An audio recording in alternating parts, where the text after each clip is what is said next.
Yep, Stephen Jacob with Strong Dogs. Got Arya right here. A few days ago or last week, I put out a blog on strongdogsusa.com about why people should reconsider getting a Malinois. Notice the title, rather than saying why you shouldn't get it, like it's a hard and fast statement, I'm just being more open to people for their consideration because I never want to tell people what to do. I just want to give people the best advice. And then whatever you do with it, people are going to do whatever the fuck they're going to want to do anyway. But just giving you different perspectives. I know a lot of trainers have made videos about why you shouldn't get a Malinois, and a lot of them have a lot of overlap, which I get. So some of these may even be redundant. That's fine. Maybe just a different voice will get through to people. But before people ever look at getting a Malinois, just look at the flip sides. Yes, there are a lot of perks and reasons why you should get one, but there are also, just like there's two sides to everything, there's a lot of downside to having them as well. So without further ado, she's still right here in case she wants to make an appearance. Yeah, push me away. Just what you always do. All right, number one, why you shouldn't get a Malinois. Malinois are just way too much dog for the average dog owner or lover. Meaning, everything you've heard about them is true. Their instincts, their abilities are at peak performance levels, okay? So there are a lot of different breeds, have different instincts and abilities. Every Malinois is a dog, but not every dog is a Malinois, okay? So with that, these are, they're fast. They're built for speed and musculature, drive, high priorities, which for dogs' instincts are always going to be to hunt, kill, run, eat, things of that nature. Very primal instincts, and they have them all, okay? Now, with that being said, further breakdown of that would be the dog's own genetics.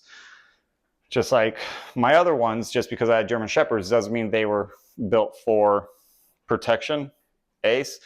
Not every dog that could bite should bite because they are reactionary and had a lot of insecurities.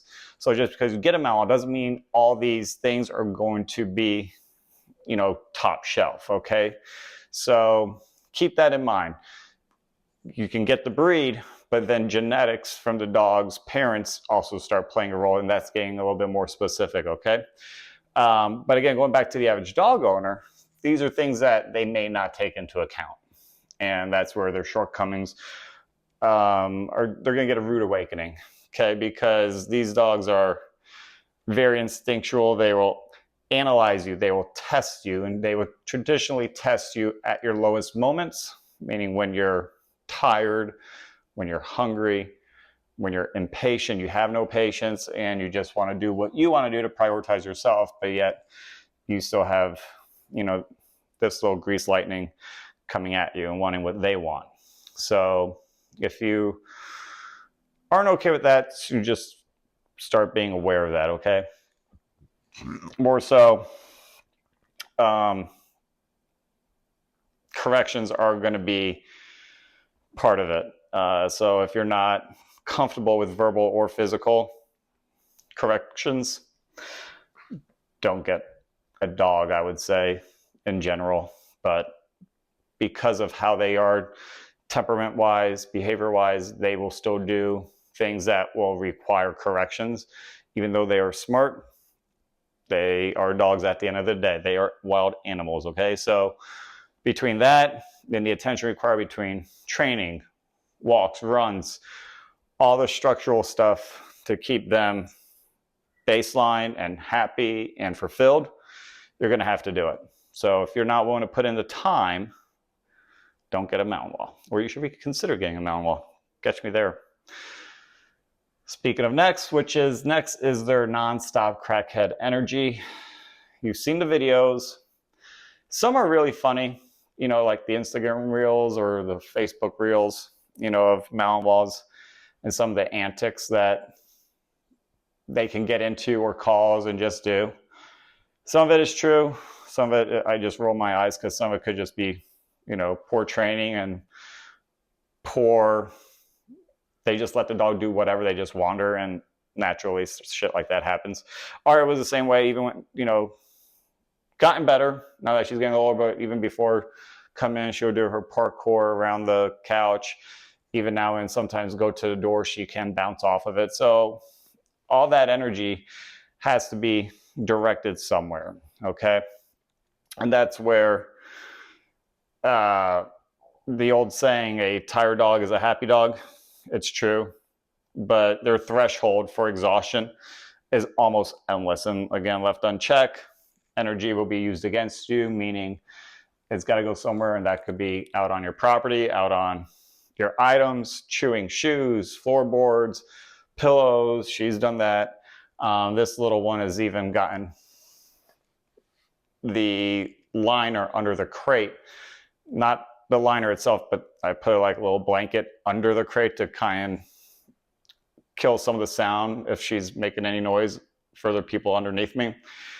Somehow or another, she's able to pull that blanket through and move the whole crate to the side. And from there, she was able to get through the bite of a leather lazy boy. The corner of it was able to eat through that as well. So they're like MacGyver, okay? They are talented in the way they destroy shit, if, again, left unchecked. So, you know, for instance, even right now, plenty of times we would do 3-4 miles outside, come back, 30 minutes, enough time to get cleaned up, have a cup of coffee, take a dump, whatever it is, and she'll be ready to go again to do something. And then you're like, oh my God, I'm physically tired. How are you not? So that is where, again, that energy that they are renowned for, totally facts. So if you're not ready for that, then again, just proceed with caution, okay? Because even further, I wrote on here, Malinois can work, and they're great for handlers. They're fun for handlers. You can do a lot with them for what you want to teach them. But sometimes you have to have the governor on the dog, because you got to know, the dog won't know when enough's enough is, because they have that drive to just keep going and going and going. You're going to have that pair of eyes on them to say, okay, enough's enough, dial it down and back it off. So you got to be able to read the dog in a situation of how much has the dog gotten fulfilled out of this, or they're learning and progressing in training or skill work, but at the same time fulfilled, but at the same time, third time is a charm, enough's enough to where anything more, you're just going to regress, okay? Next, mental work is non-negotiable. Meaning, form of exercise, physical. If the physical exercise, the walking and all that is just all you're doing, you're in trouble, because they will be super fit, but you're just going to have a fit terror on your hands. So just like people, the more in shape we get, the more energy you have. Well, just like them, more energy you have, more chaos they can cause, okay? So think of it like this. The F-18 can go, super fast, agile. F-18 is a jet, if anyone doesn't know this one. Maybe you should watch Top Gun Maverick. But if there's no pilot, meaning you in the cockpit, the jet will crash or get worse, just go rogue, like in Stealth, another good movie. So you gotta have control of your dog, you gotta have control of your plane, okay? So mental work is key, meaning exposure and socializing is non-negotiable. People use those terms interchangeably, but they're not the same. Exposure is letting them see the world, new environments, people, sounds, textures, things like that. The socializing aspect of it is how they interact with all of it, okay? So, like usual, does your dog act up when they see other dogs? Do your dogs act up when they see other people? Different environments. I took Aria to Earthwise, which is where we get our raw food. And I could tell the wheels are spinning and she's going all over the place because, one, it was new sounds and new smells. Should have taken it a step further of maybe doing some training, but it was just in and out. And I actually wanted her to meet a friend of mine, but he wasn't there, the owner. So instead, it was just a good exposure experience that she got to see that. And then when we got home, able to use that energy for training, okay?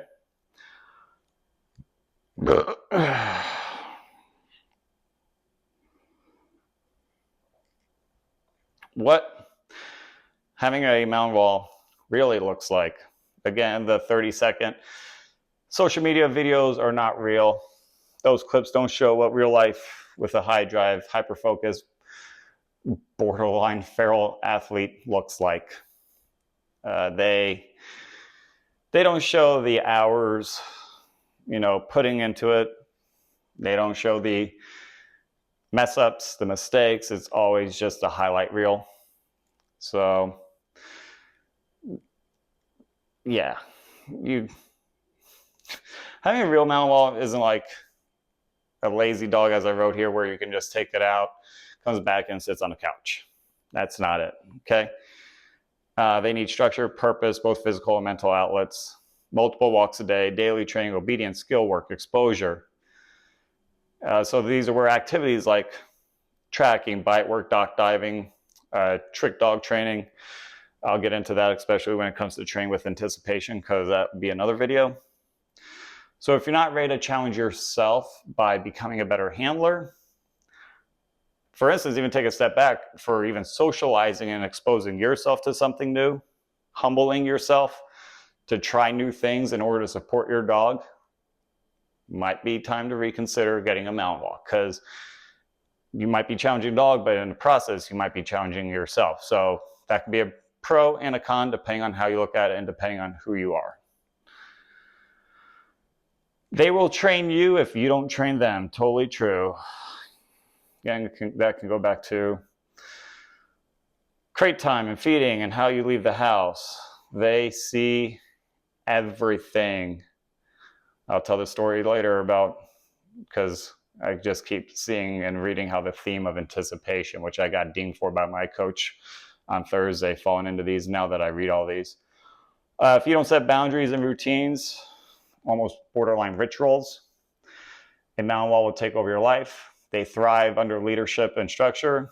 If you don't provide it, they'll create their own. And the last thing you want to do is letting one of these powerhouse dogs create their own structure. And here's the truth. If you don't have the fortitude, the balls to train a Malinois or keep them in line, reconsider. Because these dogs thrive under strong leadership. They respect strength and clarity, consistency. If you don't show it, they'll make you. So eventually they will train you in order to get what they want. And when you do that, it's not good. A lot of problems can arise from there. Separation anxiety, attitude, violent reactions, things like that. So not good. You got to train your dog. No, you got to train a Malinois, excuse me. Social media is not a real place. People see the cool Instagram reels. Again, it's the movies, the Instagram reels, the movies like John Wick, great movie. Zero Dark 30, great movie. Dog, so-so movie. They have fueled the hype. But what you see online is the finished product, not the process. You don't see the 5 a.m. walks, the grind behind the camera, where luckily I've been fortunate, but not, she chewed a part of my lazy boy and tried a couple of times with pillows, but no floorboards or shoes or clothing or anything like that. But that stuff does happen, okay? Because I'm probably more anal than most people. I could make a bad joke there. But again, the ones you see in the movies and the Instagram reels, they're like the top 1% dog, meaning, again, the genetics of the Malinois does matter, and then your skill as a handler matters as well, okay? They come from world-class breeding. There you go. Trained by incredible skilled handlers. There you go. You can't replicate that with an impulse buy or a few YouTube videos. Speaking of which, YouTube videos, www.strongdogsusa.com has a lot of videos I've been putting up. This is paid subscription or one-time buys depending on the individual lesson. So if you like these on YouTube, you can get all the videos over there at strongdogsusa.com for a small fee, help a brother out. So just letting you know that the website is up and active now. Nice little plug there. And because she's still a puppy, you get to see all of it from the beginning all the way up. Okay, so I'll be uploading continuously. So even though I say they're up, you're gonna have a lot more over the next few weeks and months and hopefully years. So moving on. So when you're asked, why doesn't my dog do some of the stuff other dogs do in those videos and movies? You may have to look in the mirror and admit you haven't put the time in or the consistency to build your own skill as a handler, or maybe your dog just doesn't have it. And that's accurate as well. But with that, doesn't mean you can't have a strong dog that isn't a good dog, okay? Just because it doesn't do a trick doesn't mean it's still not a good dog. If those videos inspire you to level up, to learn and to train harder, awesome, cool, dope. You know, aspire to what you inspire to. But don't buy a dog because it's trendy or a fad. You don't see what those owners go through to make those 30-second clips, okay? It's times and time and years, and who knows how many takes, okay? So just think about that when you see them. And I was guilty of that last week. I fell down that rabbit hole, started second-guessing myself, started comparing myself. Just gotta look at it from a distance and say, that's fucking awesome, dope, keep doing what you're doing, but then work on yourself and your dog at the same time, okay? So final thoughts. Owning a Malinois isn't about having a cool dog. They are cool, yes. It's about becoming the kind of person that the dog needs. You gotta put the dog first. Keep thinking about that scene in Yellowstone. Travis is driving Jimmy, and he's like, why do you like rodeoing? Travis asks Jimmy, why do you like to rodeo? And he's like, I like the crowd, I like the lights, I like the women, I like the money. Travis says, well, what about the horse? You gotta do it for the horse, bro. Cowboys do cowboy shit for the horse, okay? Dog trainers and dog owners have to do it for the dog. And I've been down and I've done the opposite, where I try to do it for me, for some own self-fulfillment. But it doesn't end well, and it's not organic, it's not cool. You have to put the dog first. And a Malinois needs that too, okay? If you're not ready for that, it's okay. There are plenty of amazing dogs out there, breeds out there that could fit your lifestyle better. Because the most responsible kind of love is knowing when to say no. Hope this helps. Hope you reconsider getting a Malinois if you're thinking about it. If you're thinking about it and you've checked a lot of boxes and you think this is the right dog for you, cool. You're gonna have a ton of fun, a ton of work ahead of you, but you will enjoy it. But if some of these turn you off, totally okay, cool, because the last thing you wanna do is get in a position where you have regret and you have to rehome a dog, where you get frustrated, aggravated, and worse, you take it out on the dog and then try and rehome it or sell it to someone else who could handle the dog. And that's the last thing you want to do. So with that, make good decisions. Keep training your dog. Talk to you next time. Peace.